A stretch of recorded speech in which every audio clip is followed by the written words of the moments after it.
The Haunted Clown Motel, Part 1.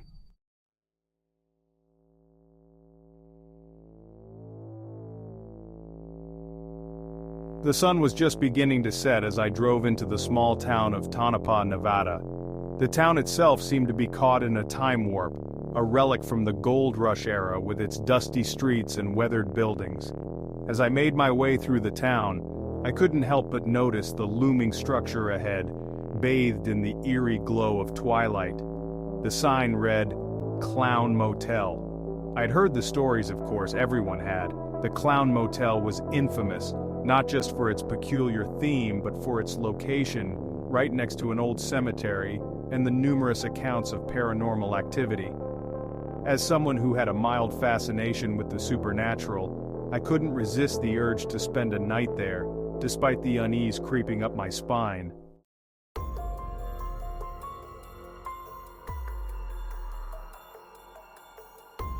I parked my car and took a moment to gather my thoughts. The facade of the motel was adorned with dozens of clowns, painted faces with frozen grins that seemed to follow me as I walked towards the entrance. The wind rustled through the empty parking lot, carrying with it a sense of foreboding. Inside, the lobby was just as unsettling as I had imagined. Clown figurines of all shapes and sizes lined the shelves, and a life-sized clown mannequin stood by the reception desk, its painted smile unnervingly wide. The receptionist, a middle-aged woman with a tired expression, checked me in with little more than a nod and a warning. "You're in room 108, she said, sliding the key across the counter. "If you need anything, I'll be here until midnight. After that, you're on your own." I forced a smile and thanked her, then made my way to my room. The hallway was dimly lit, the carpet worn and the walls decorated with more clown portraits.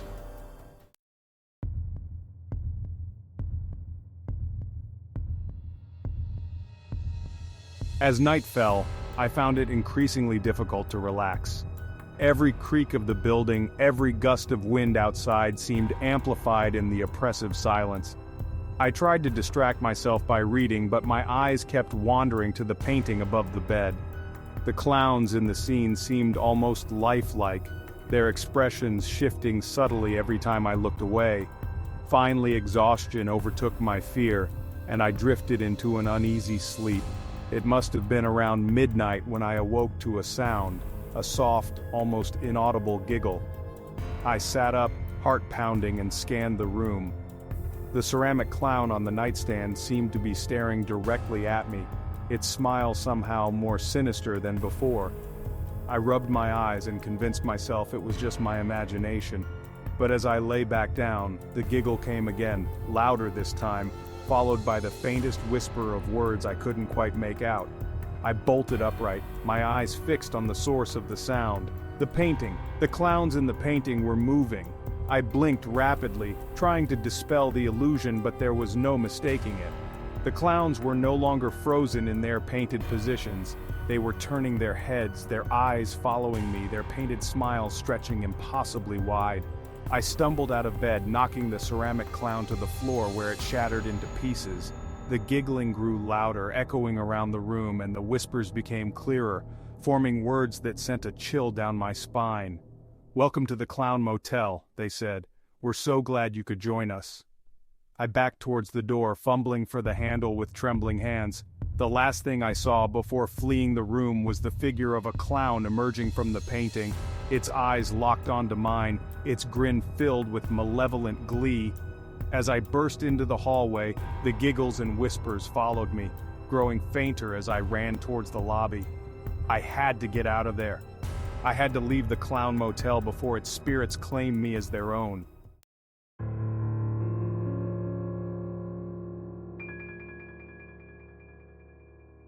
The Haunted Clown Motel, Part 2.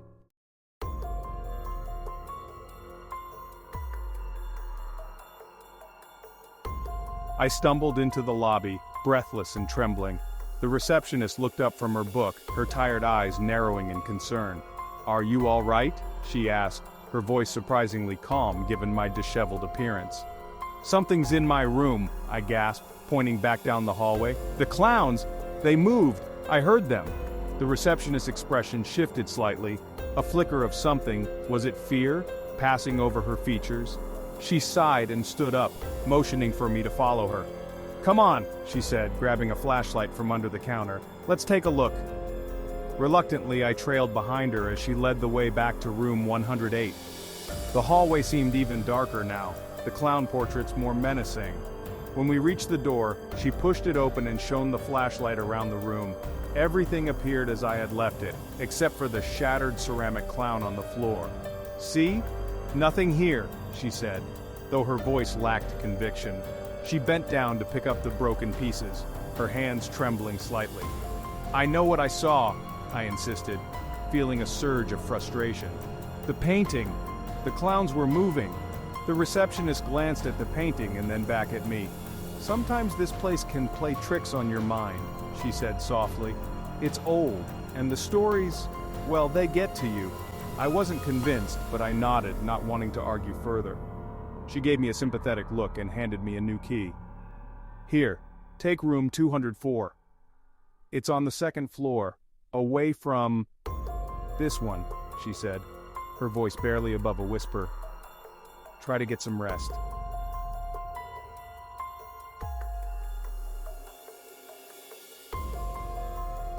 I thanked her and took the key, feeling a mix of relief and apprehension. As I made my way to the new room, I couldn't shake the feeling that something was terribly wrong. The second floor hallway was just as dim and foreboding as the first, but I tried to ignore it, focusing instead on finding room 204. Once inside, I locked the door behind me and leaned against it, trying to calm my racing heart. This room was nearly identical to the last, though it lacked the large painting above the bed. I checked the nightstand, relieved to find no ceramic clown this time. Exhausted and on edge, I decided to forego sleep and sat in the chair by the window, staring out into the darkness. Hours passed, the silence punctuated only by the occasional creak of the building settling.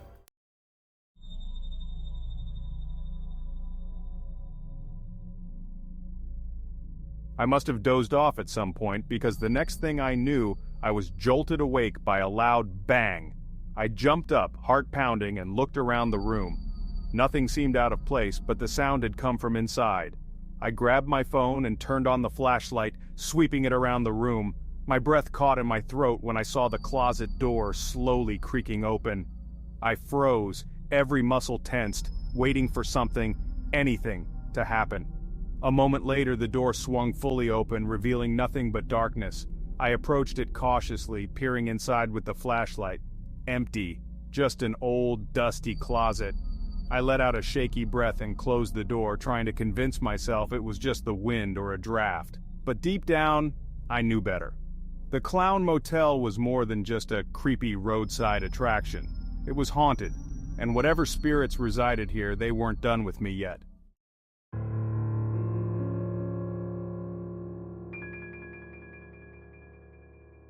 The Haunted Clown Motel Part 3.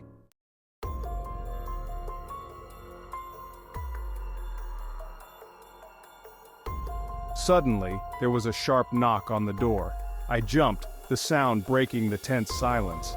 My first instinct was to ignore it, but the knocking persisted, growing more insistent. With a deep breath, I approached the door and peered through the peephole. There was no one there. "Who is it?" I called out, my voice trembling. The knocking stopped abruptly, replaced by a chilling silence.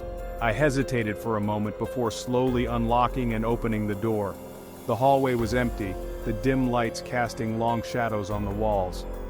I stepped out, looking both ways, but there was no sign of anyone. As I turned to go back into my room, something caught my eye. A piece of paper lay on the floor just outside the door. I picked it up and unfolded it, my heart sinking as I read the words scrawled in red ink. Room 108. A sense of dread washed over me. I looked around the hallway again, but it remained empty. Clutching the note, I hurried back inside and locked the door. My mind raced with possibilities. Who had left the note, and why did they want me to go back to room 108?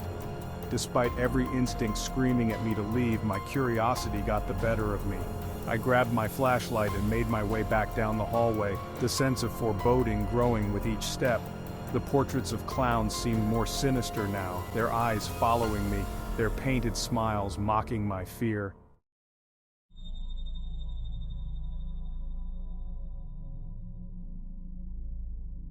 When I reached room 108, I hesitated.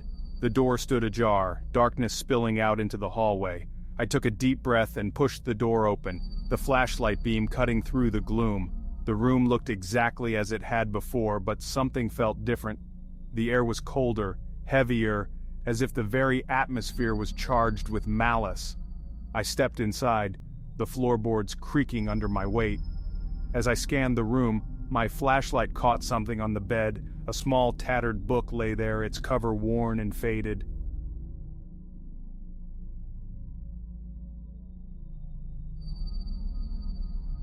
I approached it cautiously and picked it up, flipping through the yellowed pages. It appeared to be a journal, filled with frantic, almost illegible handwriting. One entry stood out, dated several decades ago, June 15th. "The clowns are real. They move when you're not looking. They whisper in the dark, taunting me. I can't escape them. I've tried to leave, but they won't let me. The motel is their domain, and I'm just a visitor in their twisted circus. If you find this journal, leave now. Don't make the same mistake I did. Room 108 is the gateway. Don't open it." A chill ran down my spine as I read the words.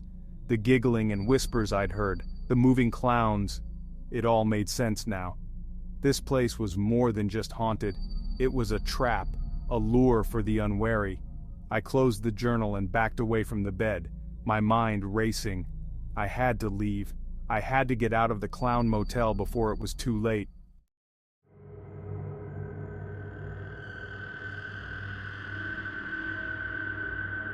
But as I turned to leave, the door slammed shut with a deafening bang.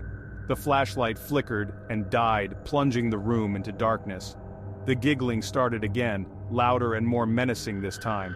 I fumbled for my phone, its weak light barely cutting through the darkness. Shadows moved at the edge of the beam, shapes that shouldn't have been there. The clowns were coming. I backed into a corner, my heart pounding in my chest. The whispers grew louder, a cacophony of malevolent voices all around me. "Welcome to the Clown Motel," they taunted. "You're one of us now," I screamed, but the sound was swallowed by the darkness. The last thing I saw before everything went black was the figure of a clown looming over me, its eyes glowing with an unholy light, its grin stretching wider than humanly possible.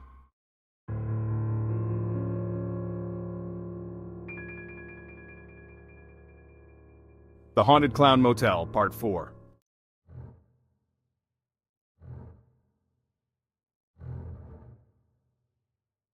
I needed to leave. I stumbled to my feet and made my way to the door, praying it would open. To my surprise, the door swung open easily, revealing a corridor that was different from the one I remembered. The walls were bare, no portraits of clowns, no unsettling decorations, just a plain, dilapidated hallway. I moved quickly, my footsteps echoing in the silence. Each step felt heavier than the last, as if some unseen force was trying to pull me back. But I forced myself to keep moving, my mind fixed on one goal: escape. I reached the lobby, which was just as desolate as the rest of the motel. The front desk was abandoned, and the life-sized clown mannequin was gone. I stepped outside into the cool night air, my breath visible in the dim light of dawn. The parking lot was empty except for my car. I ran to it, fumbling with the keys, my hands shaking uncontrollably. The engine roared to life, and I sped away from the Clown Motel, not daring to look back.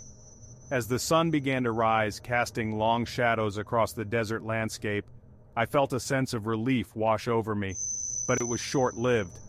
In the rearview mirror, I saw something that made my blood run cold. A figure stood in the distance, just outside the motel.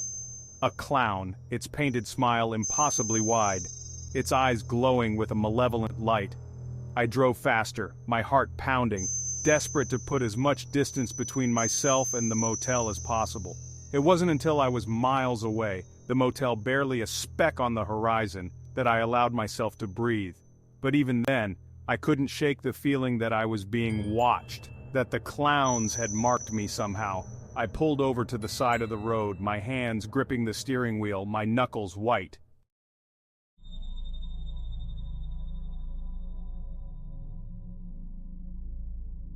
I needed to understand what had happened.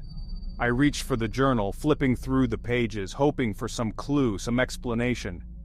And then I found it. A final entry, scrawled hastily at the back of the journal. They won't let you leave. Once you've seen them, you're theirs. You can run, but you can't hide. The clowns will always find you. A chill ran down my spine as I read the words. I closed the journal, my mind racing. I started the car again and drove, unsure of where I was going, only knowing that I had to keep moving. The Clown Motel had let me go, but its spirits weren't done with me yet.